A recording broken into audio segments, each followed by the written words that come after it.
Hello everyone, this is Vivek and welcome back to temperament of traders. बहुत सारे लोगों का डाउट था कि आईबी में जो बहुत एक ड्रास्टिकली फॉल आया है पिछले 2 दिन में, उसका ऑप्शन प्रीमियम्स पे क्या इम्पैक्ट पड़ रहा है और ऑप्शन बायर को इसको कैसे हैंडल करना चाहिए। सो इसी पे हमारा आज का डिस्कशन बेस्ड रहेगा। आप देखेंगे यहाँ पे कल सेकेंड हाफ में आप देखेंगे यहाँ से एक ड्रास्टिकली फॉल आया आईवी में, और आज के दिन भी आप देखेंगे ऑलमोस्ट 5% का यहाँ पे एक फॉल है। जब भी आईवी ऐसे सडनली क्रश होता है तो डेफिनेटली जो ऑप्शन प्रीमियम्स होते हैं उस पर बहुत ही बड़ा इम्पैक्ट पड़ता है, और वो हमें समझना होगा कि ऑप्शन बायर्स को फेवर करता है या फिर ऑप्शन सेलर्स को फेवर करता है। सो यहाँ पे आप देख सकते हैं पिछले 2 दिन में जब से आईवी यहाँ पे क्रश हुआ लास्ट ट्रेडिंग सेशन के सेकेंड हाफ में, वहाँ से देख सकते हैं जो प्रीमियम में एक सडन एक यहाँ फॉल आया, चाहे वो पुट का प्रीमियम हो या फिर कॉल का प्रीमियम हो, जो भी टाइम वैल्यू था वो ड्रास्टिकली यहाँ पे डिके हुआ। तो यही इम्पैक्ट पड़ता है जब भी आईवी क्रश होता है। डेफिनेटली अगर कभी भी आईवी शूट हुआ हो किसी पर्टिकुलर रीजन्स की वजह से, चाहे रिजल्ट्स आने वाले हो या फिर किसी और फंडामेंटल न्यूज़ के चलते, तो यहाँ पे जो पैनिक है वो क्रिएट होता है, और उसके वजह से जो टाइम वैल्यू है वो हमेशा हायर साइड जाता है और उसमें प्रीमियम में काफ़ी तेज़ फ्लक्चुएसन होता है और ऊपर के साइड मूव करता है प्रीमियम्स। तो एक स्ट्रेंथ देखने को मिलता है प्रीमियम्स में। वहाँ पे डीके जल्दी नहीं देखने को मिलता है जब भी सूट करेगा आईवी, लेकिन जब भी ऐसा अपोजिट होगा, जैसे देखेंगे कि जो आईवी है वो क्रश हो रहा है या फिर सडनली फॉल हो रहा है, वहाँ पे आप देखेंगे जो भी टाइम वैल्यू होगा सडनली एक डीके आएगा और प्रीमियम के जो स्ट्रेंथ होंगे वहाँ पे वो फॉल होगा। और यहाँ पे चाहे वो पुट का प्रीमियम या कॉल का प्रीमियम, मार्केट के छोटे छोटे मोमेंट्स आप देखेंगे एक अच्छा डीके मिलता है।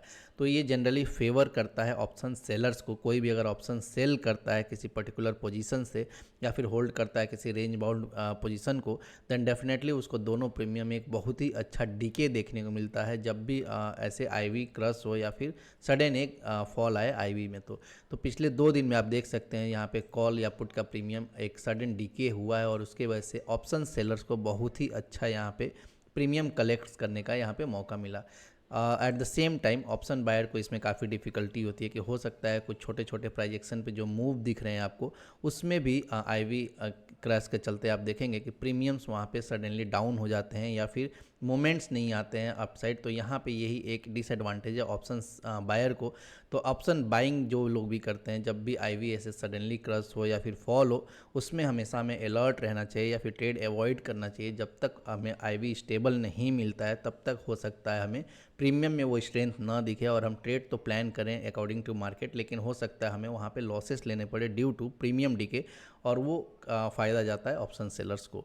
ऑप्शन सेलर्स को नुकसान कब होता है? जब भी सडनली आईवी जंप करता है या फिर शूट करता है किसी भी फंडामेंटल्स की वजह से, वहाँ पे आप देखेंगे कि डीके नहीं मिलते हैं और आउट ऑफ द मनी के भी प्रीमियम सडनली जंप करते हैं, टाइम वैल्यू इंक्रीज होता है वहाँ पे, और वहाँ पे ऑप्शन बायर को एज मिलता है। जब भी आप पोजीशन बनाएंगे तो देखेंगे एक सडन क्विक जंप मिलता है या फिर क्विकली वहाँ पे प्रॉफिट बुक करने का मौका मिलता है ऑप्शन बायर्स को। लेकिन वहीं पे अगर सेलिंग में कोई पोजीशन बनाया है रेंज बाउंड, तो सडनली आप देखेंगे उनका प्रीमियम हो सकता है कि जंप होने की वजह से वहाँ पे उनको लॉसेस बुक करना पड़े। तो हमेशा जब भी आईवी फॉल होगा, सडन फॉल होगा, तब आप देखेंगे सेलर्स के लिए वो एडवांटेज देगा, और जब भी आईवी सूट होगा वहाँ पे बायर्स को वो एडवांटेज देगा। तो अभी का जो सिनेरियो है आप देख सकते हैं यहाँ पे आईवी क्रश के वजह से यहाँ पे ऑप्शन बाइंग में कोई भी अच्छा मूव नहीं मिल रहा है। तो हमें शांति से अभी बैठना होगा जो लोग भी ऑप्शन बाइंग करते हैं। पे आप देख सकते हैं आईवी का चार्ट, जब तक ये एक स्टेबल जोन में नहीं चला जाता तब तक हमें वो डिकेज मिलेंगे प्रीमियम में, और वो स्ट्रेंथ नहीं दिखेगा। एक बार ये स्टेबल हो जाए उसके बाद से हो सकता है मार्केट के डायरेक्शन के हिसाब से प्रीमियम सिंक होके चले, लेकिन अभी आपको वो सिंक्रोनाइजेशन नहीं दिखेगा। हो सकता है मार्केट आपके फेवर में हो और प्रीमियम आपके अगेंस्ट में हो ड्यू टू थीटा डीके। तो यहाँ पे वो चीज़ देखने को मिलता है, लेकिन हमें वेट करना होगा जब भी स्टेबल हो जाए आईवी, उसके बाद से हमें ट्रेड प्लान करना होगा। नहीं तो ऐसे अगर आईवी अगर फॉल करता रहा देन डेफिनेटली हमें ऑप्शन बाइंग में कुछ ज़्यादा एडवांटेज नहीं मिलने वाला है, और हो सकता है हमारे अच्छे पोजीशंस में भी लॉस हो जाए। तो यहाँ पे ये चीज़ को समझना काफ़ी इंपॉर्टेंट है। अगर इसके बारे में और डिटेल्स में जानना है तो डेफिनेटली आप गूगल कर सकते हैं, वहाँ पे आपको बहुत सारे सिनेरियोज मिल जाएंगे कैसे कैसे केसेस में आईवी क्रश होता है और उसका इम्पैक्ट क्या होता है ऑप्शन प्रीमियम से, वो भी आपको वहाँ पे दिख जाएगा। अब जितने भी थ्योरीज आप पढ़ेंगे आप देखेंगे कि जब भी मार्केट फॉल होता है आईवीज इंक्रीज होते हैं, और जब भी मार्केट यहाँ पे चढ़ता है आईवी में वो फॉल आता है। थ्योरेटिकली आपने हर जगह ऐसा पढ़ा होगा, लेकिन अभी आप देखेंगे मार्केट यहाँ पे गिर रहा था और उसके बाद भी विक्स गिर रहा था। तो ये एक एक्सेप्शनल सिनेरियो है जहाँ पे आप देखेंगे मार्केट गिर रहा है फिर भी विक्स गिर रहा है, और कई बार ऐसा सिचुएशन भी मैंने देखा है पास्ट में, मार्केट चढ़ रहा है फिर भी वहाँ पे आईवी जो है वो चढ़ रहा है। सो जनरली ये कब होगा, जब भी कोई फंडामेंटल यहाँ पे एसोसिएटेड रहेगा तभी ये चीज़ देखने को मिलेगा कि गिरते हुए मार्केट में भी विक्स गिर रहा है और चढ़ते हुए मार्केट में भी विक्स चढ़ रहा है। उसका रीज़न ये है कि हो सकता है कि मार्केट भले ही चढ़ रहा हो, लेकिन हो सकता है आने वाले कुछ ऐसे इवेंट्स हो जिसके वजह से एक पैनिक हो मार्केट में कि किसी सर्टेन लेवल से मार्केट फॉल कर सकता है। That's why VIX increasing market sometimes.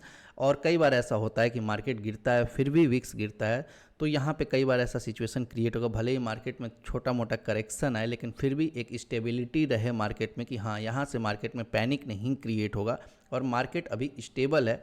अगर ऐसा इंडिकेशन है देन डेफिनेटली विक्स, कई बार ऐसा होगा कि छोटे मोटे करेक्शन में विक्स भी गिरता है।